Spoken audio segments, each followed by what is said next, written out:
So far, only one person is being treated for AIDS in Newcastle. That person contracted the virus while overseas. There have, however, been a number of people diagnosed as carrying the AIDS antibodies. The hotline aims to give confidential advice. The answering service number is 266 866 and is available 24 hours a day. Apart from advice on free blood testing and where to get it done, the hotline gives phone numbers for social workers and counsellors. And for the first time, a gay support service has been set up in Newcastle. But new fears about the transmission of AIDS surfaced this week. In a letter to the Australian newspaper, Dr David Luckett of Narrabri raised the possibility of AIDS being transmitted by mosquitoes. I put that question to the clinical director of the Hunter Immunology Unit, Dr David Sutherland. The blood is sucked up through the proboscis, the biting piece of the mosquito, into its stomach. All that's injected into a person is something like saliva to make the blood stay liquid. Now, the two fluids don't mix, so if it goes to a second person and sucks blood, the only way is to invent one of these funny scenarios where you whack a mosquito in such a way, that you squeeze the body of the mosquito and the blood comes out of the mosquito and back into you. You think that's not a probability at all? Well, I was laughing because it seems so impossible, but I guess you have to concede that it's theoretically possible.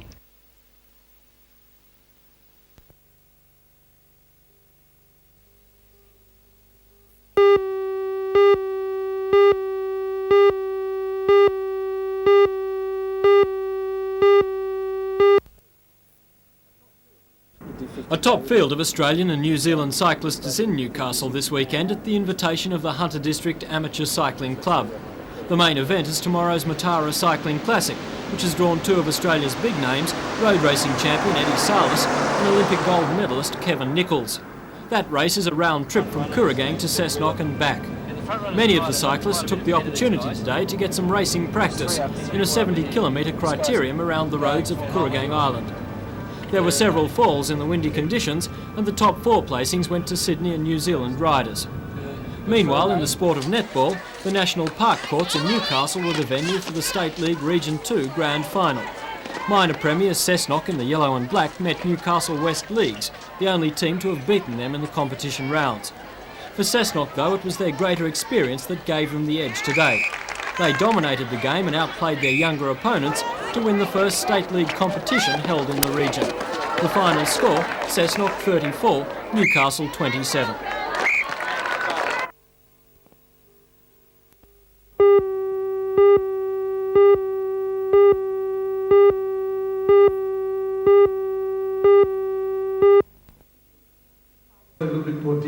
Father Gore was in Newcastle to open a Peace and Justice Centre in King Street's Uniting Church. Since being acquitted of conspiracy and murder charges in the Philippines, Father Gore has continued to campaign for human rights. His target today was foreign aid. He said the issue posed a serious moral question for all Australians. He said we had to consider whether we wanted to participate in what he described as subsidised murder and the ruthless killing of innocent people. The military is being used against its own people. Recently, a Filipino redemptorist priest went missing, was abducted by the military. Another missionary priest, Father Favali, I knew him very well, he had his brains blown out, literally. 5 people from the parish I was working in, last June 26, were taken out in the middle of the night, summarily executed and thrown in the river. Now that's what the military is doing. Yet we as a nation supply military aid, and we justify it.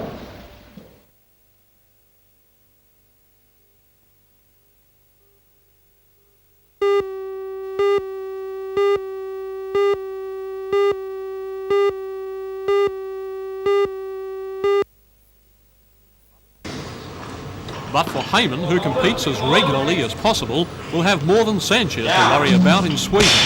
He'll be up against the best in the world, including the super strong Eastern Bloc contingent. How does he see his chances? Possibly with a fair bit of luck I'll give him the top 10, depending on how hard I'm pushed by my partner from Melbourne, which is Pedro Sanchez. Yes, that's quite a unique relationship you've got there. You tend to be vying each other, and whoever wins that tends to almost win at a Commonwealth level, and it may even spur you on to start breaking through the international Eastern Bloc level. Yes, hopefully I'll beat the Pedro again and improve again my weights again, and with any luck be selected next year for the Commonwealth Games team. So I'll really have to do exceptionally well overseas. Let's just for a moment talk about weights. You talk about, luckily, maybe finishing in the top 10. What weights are you lifting now compared to, say, the top Eastern Bloc lifters? On the snatch I'm about 20 kilos behind and about the same in the clean and jerk, which in weights it's a fair bit. It's like in tennis being a couple of sets behind and having to come back. It's a big gap to fill.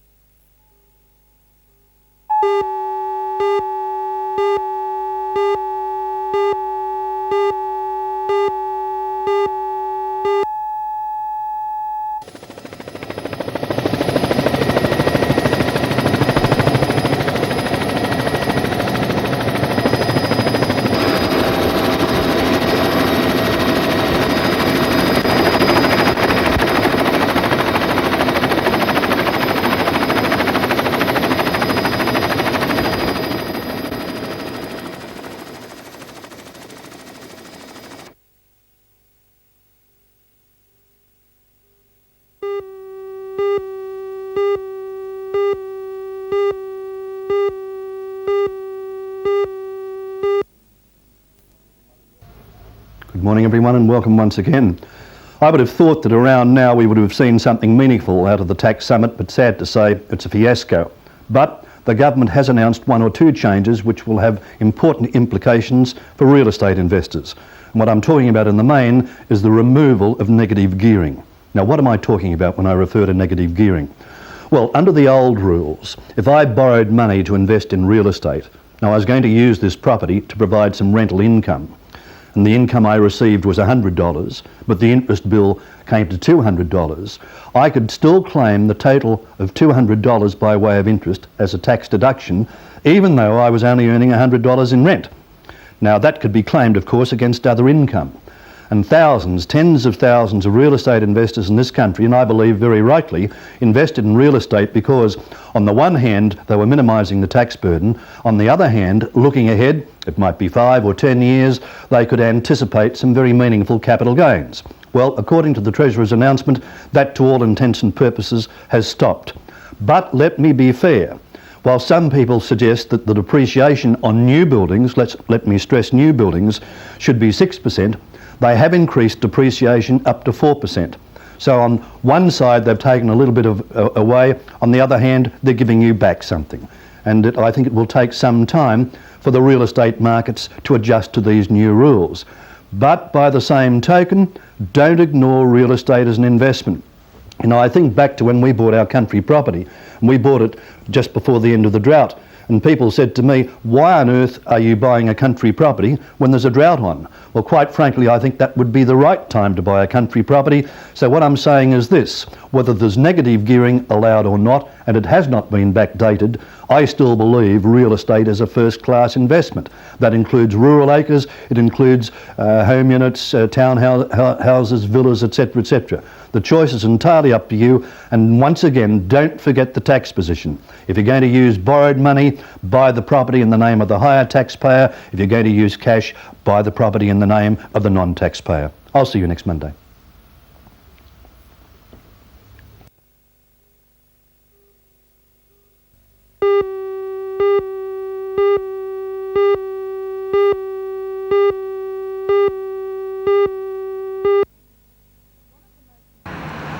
One of the most important pieces of equipment, the linear accelerator ray machine, has yet to arrive. But once it does, which should only be a matter of weeks, it won't be too long before the radiotherapy unit will be operational. This is the first time most of the members from Lake Macquarie, Charlestown, Swansea, Cessnock, Maitland and Waratah have seen the radiotherapy unit. They were shown around the small operating theatre, which will be used for minor surgery, the computerised planning room, the simulator, which is also used in the planning stage, and the 3 bunkers, where the ray machines will be placed. But the road to Newcastle's oncology unit has not always been a smooth one, with a number of Sydney hospitals with their associated universities working to gain better facilities for their own units, to the detriment of Newcastle.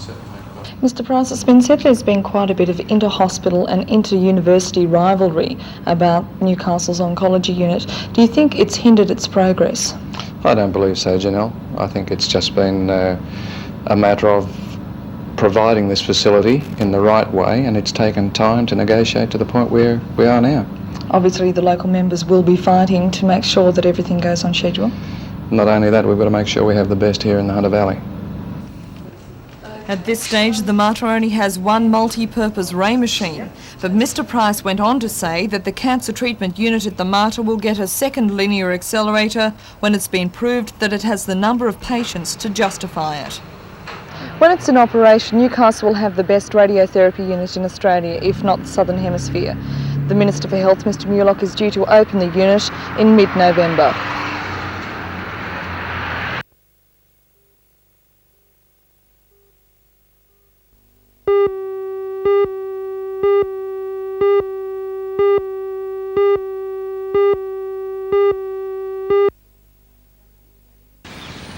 Bella Vista is a 2-storey colonial-style mansion located on the corner of Crebit and Church Streets, Mayfield.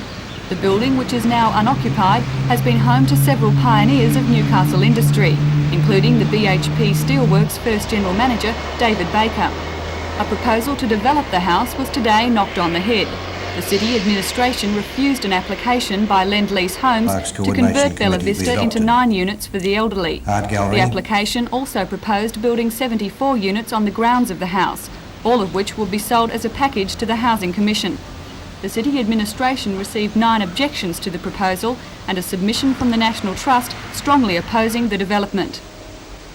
Although disappointed, a representative from Lend-Lease Homes said from Sydney today that the company would accept the administration's decision.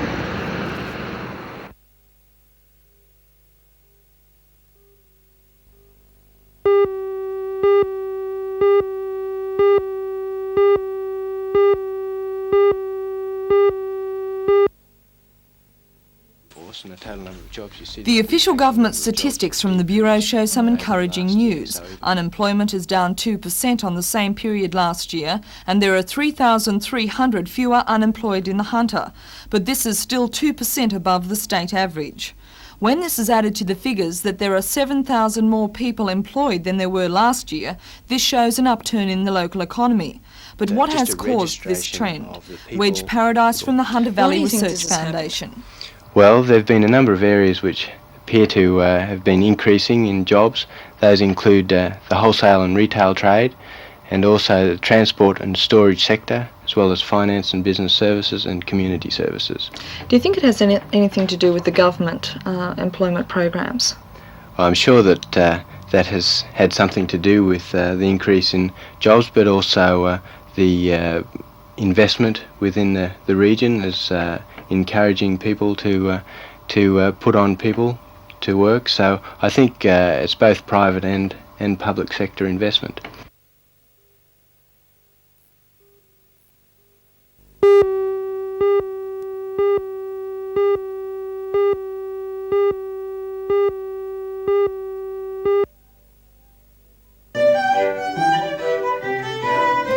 Newcastle String Quartet will perform a piece by Nick Enright called The Maitland and Morpeth String Quartet, set to the music of Vincent Plush. It was first presented as A Confection for Radio in 1979 with Ruth Cracknell as narrator. In this performance, Sheila Kennelly will tell the tale. Sheila is best known for her many television roles, including number 96. Sheila tells us about the poem. Well, it's about 4 people who form a string quartet during the time of the Maitland floods, and they're all from Maitland and Morpeth, but they lose one of the quartet who gets married and marries an organ player from Charles Towers, and they have to find another cellist. And in fact, they find her with her 5 cats sitting on top of a roof in the middle of the Maitland floods. And then the quartet goes on to great and grand things, and I tell the story while they play. The Newcastle Quartet, who also play the parts of the Maitland Quartet, are Julie Farrer and Charles Watts on violin, Belinda Mannering, cello, and Anthony Clark on viola. They're under the musical direction of Robert Constable. I think this show will be suitable for people of all ages, and in particular children. And we're hoping that people will come in the next 2 weeks to see it. In particular Maitland we're looking forward to because it's set around that area. The Newcastle performance begins at 6 p.m. on Monday the 2nd of September at the Newcastle Region Art Gallery. Then a tour of the Hunter Valley from September 10th.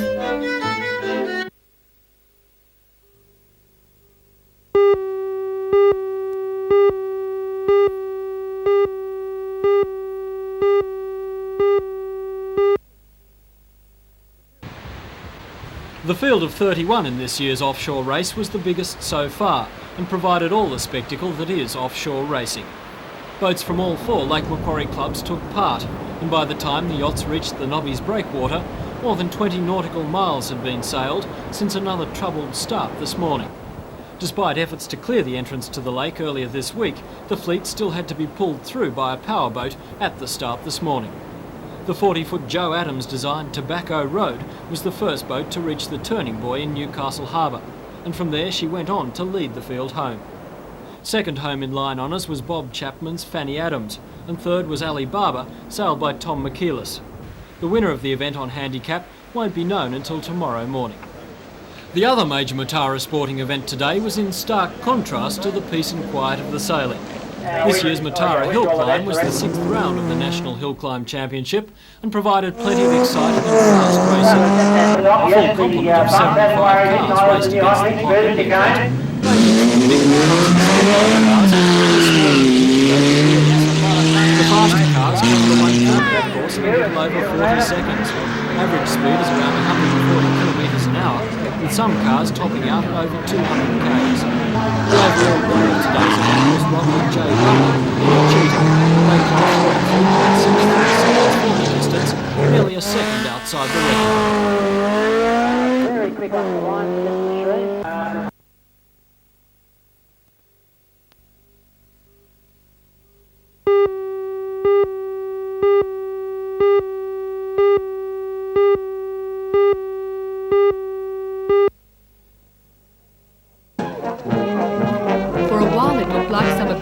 Plans for a Matara festival would go astray as a result of the unpredictable weather.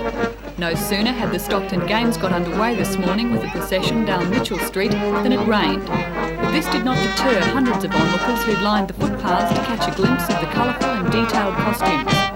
Even the threatening skies couldn't put out this carnival goer's fire, while walking upside down has never looked so easy.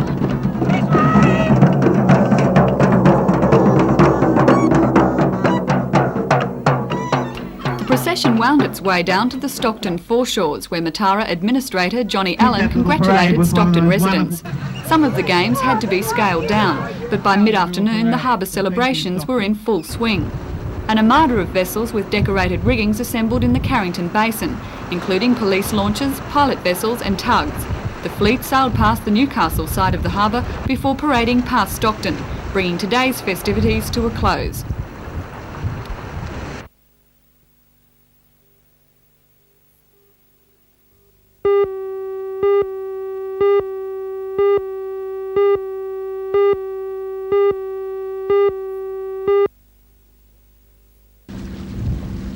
After the war, the Navy handed over search and rescue operations to the Air Force.